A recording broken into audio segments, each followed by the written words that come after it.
150 years ago, the galaxy thrived with 127 known intelligent species. They came in all shapes and forms, lithe and elegant, massive and lumbering, or strange and many-legged. Each brought something remarkable to galactic civilization. Their cultures, their perspectives, their voices. It was a mosaic of brilliance. Today, only 56 remain above the endangered threshold. And of those 56, there's one species that rose to define an era, one that came to instill awe, admiration, and eventually, fear. Humans. They were the last to join the galactic community before the Calamity, and they arrived cloaked in secrecy. They kept their past close to the chest, which wasn't entirely unusual. Many civilizations grew reserved when faced with the sheer scale of the galaxy. Most simply needed time to process their newfound smallness. So we respected that. We gave them space, didn't push. They already commanded an impressive stellar domain, grown in a quiet, sparsely populated arm of the galaxy. And yet, in a matter of years, their people left their homes, jobs, even their families, pouring into the stars belonging to others. Within a decade, humans had become a familiar sight on nearly every settled world. Their uncanny adaptability let them blend in, survive, and even thrive almost anywhere. The galaxy, in time, grew fond of these odd bipeds, mozzing on Celis 4, running enterprises on Prin, mapping the luminous caves of Galoria.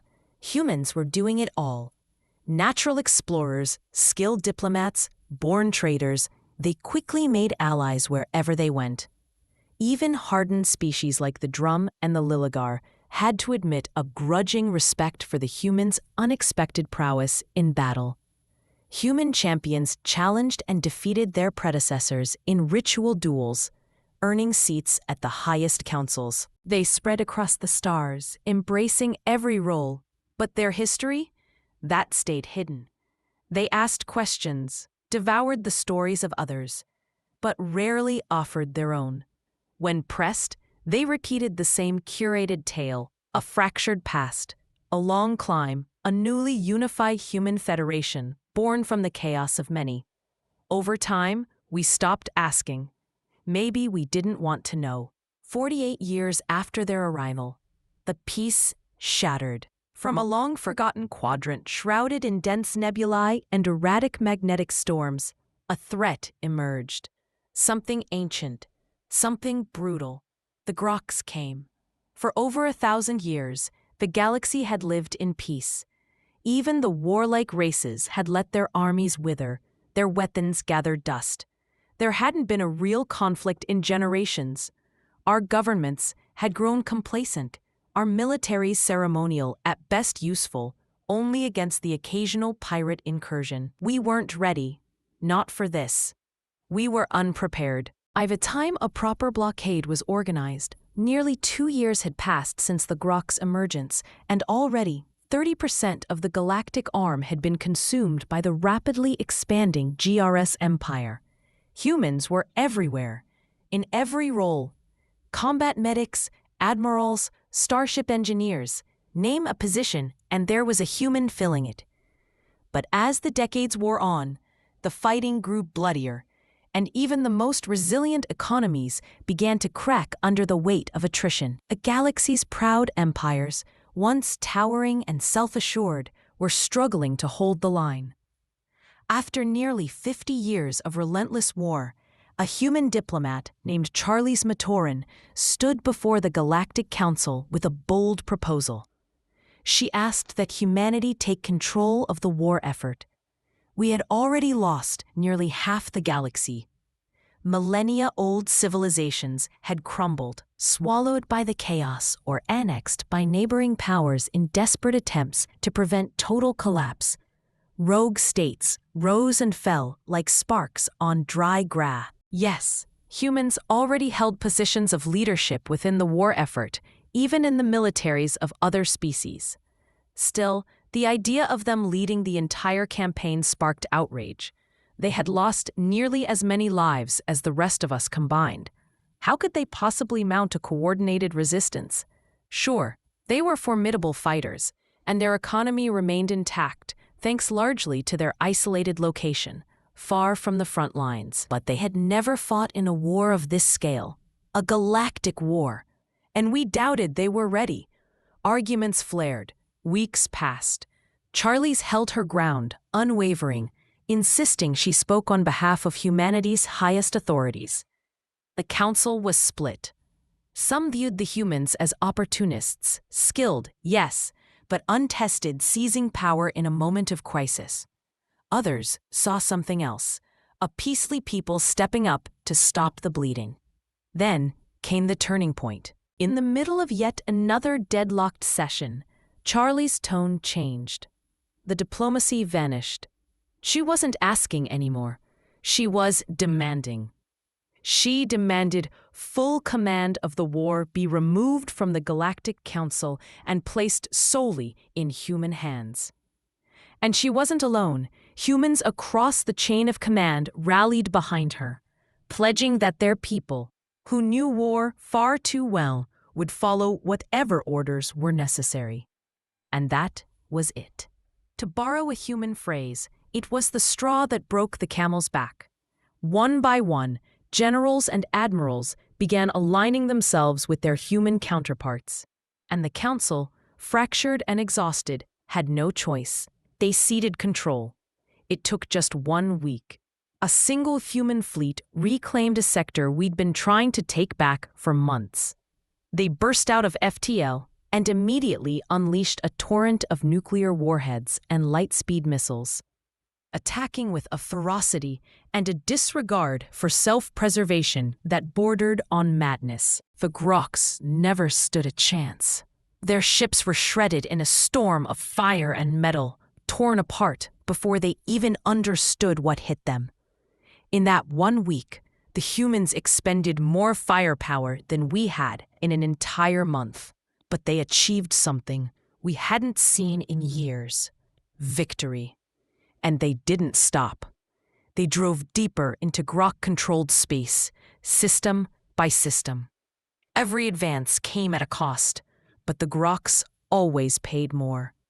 3 months later, the Council officially handed command of the combined galactic fleets to the humans. A human admiral walked into the command hall of a galactic armada and announced that the galaxy would be theirs within a decade. We laughed. They weren't joking. Human leadership lit a fire across their species. Enlistment surged. Humans, seeing their own kind at the helm, stepped forward in droves, certain now that victory wasn't just possible, but inevitable. By then, the Grocs had already killed trillions. Every human who joined the war had lost someone: friends, coworkers, family. Even those who hadn't lost anyone wanted to fight. Some wanted to repay the galaxy that had welcomed them. Others just wanted to watch the Grocs burn in nuclear fire. Through it all, the humans were everywhere. Massive medical fleets stabilized wounded soldiers by the thousands. Starship armadas carved bloody paths through space. We witnessed every form of courage, skill, and sacrifice humanity had to offer. But while the battles raged, humanity's greatest minds were deep in debate. And once their decision was made, everything changed. After 50 years of grinding war, they flipped the board in a matter of months. They retook sector after sector. Within a year, the tide had turned. By the 4th, the Grocs were in full retreat. But it was how they did it that chilled us to the bone. The humans unleashed nightmares, grotesque biological weapons born of unhinged experimentation when dropped onto Groc worlds, tearing through bases with unrelenting brutality. When those failed, they emptied entire prison colonies, hurling the most violent criminals into the heart of battle. Chaos did the rest. Some worlds weren't attacked with weapons, but with plagues horrific, engineered viruses that caused their victims to scream as their insides liquefied. their bodies mutating into piles of writhing, broken flesh or simply rupturing from within. Then came the nanite swarms. They didn't just destroy, they devoured. Enemy ships were stripped to their skeletons mid-flight, crews spaced and screaming as the nanites melted hulls and forged new swarms from the metal. The clouds grew, merging into monstrous planet-sized engines of consumption that erased entire star systems in weeks. And when the nanites, the viral scourges, or the twisted biological horrors failed, the humans didn't hesitate. They burned worlds. Entire planets vanished beneath a storm of nuclear fire, reduced to glass and ash. Manufacturing hubs, economic arteries gone. The radiant jewels of the Atini and Boma empires were transformed into eternal infernos, scorched monuments to humanity's refusal to leave a single foothold for the Grocs. When the inevitable outcry erupted, Admiral Jonas S.M. appeared on Galactic News and asked, without flinching, "Do you want the Grocs defeated, or do you want to die to their guns?" By the 6th year, we had seen more than enough. The galaxy, fractured and bloodied, turned inward. Nations that had stood for thousands of years were in shambles. Recovery would take centuries.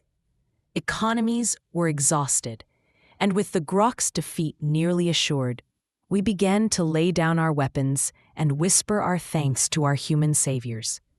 But the humans, they didn't stop. Every passing day, they found new ways to horrify us.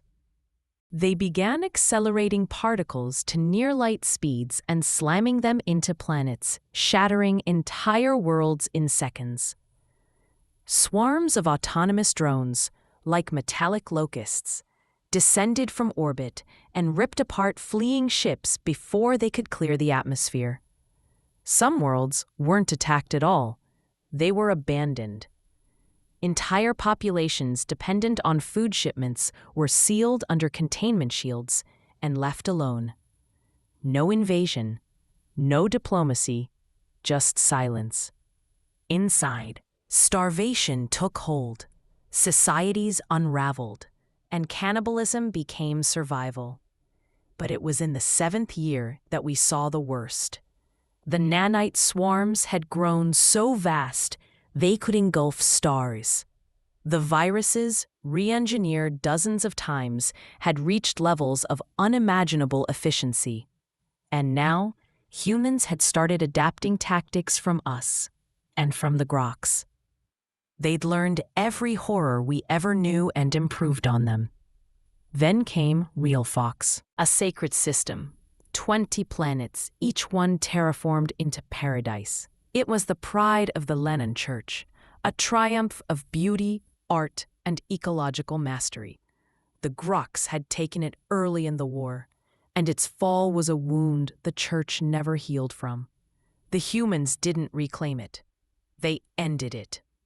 They hurled a payload into Realfox's sun, an engineered device that triggered an instant supernova. Within hours, the star collapsed in on itself, birthing a black hole. Hungry and relentless, it devoured the entire system by week's end. That was the breaking point. For all the atrocities we had endured, this was the line no one expected to be crossed. The Galactic Council issued its first formal condemnation of humanity's actions. For many, it was too late, but for others, this was the moment they realized the truth. The humans could now collapse stars. The outcry was deafening. Across the galaxy, protests erupted. Voices rose, demanding they be stripped of leadership, removed from the War Council, made to answer for what they had become. The human leadership sent only one message in reply. This is war. In war, there is only victory or death, and we will achieve victory. Attached to that message was something else, a full, unredacted history of humanity. And with it, understanding finally dawned. Millennia. Millennia of war. That was the legacy of humankind etched across every chapter of their existence, again and again, endlessly. War between nations, civil wars, uprisings, insurgencies, revolutions, all cloaked in righteous fury. It never stopped, not even on their homeworld. Before they left that little blue jewel, they nearly destroyed it 5 separate times in their endless thirst for conflict. And even after leaving it behind, the wars simply escalated. Earth versus Mars, inner systems against the frontier, the Sovereign Accord versus Alpha Centauri. It never ended. From the moment they colonized their first moon to the day they discovered the galactic community, 800 years passed. And in that time, there were no fewer than 963 recorded wars between human factions. Some overlapped, some ran parallel. There were instances where a government fought a civil war while repelling an external invasion. They fought because they had to. They fought because they wanted to. They fought because they didn't know how not to. And we unleashed them. To stop a genocidal race, we handed the reins to another. The humans kept their promise. The Grocs were driven back to the dying embers of their empire, and then systematically annihilated in one of the worst genocides the galaxy had ever witnessed, or likely ever will. And we said nothing. What could we say? When humanity wages war, they do not stop. They do not hesitate. They do not hold back. They took up arms to defend their new allies, to preserve the galaxy they now called home, and in doing so, they tore it apart. Then they walked away.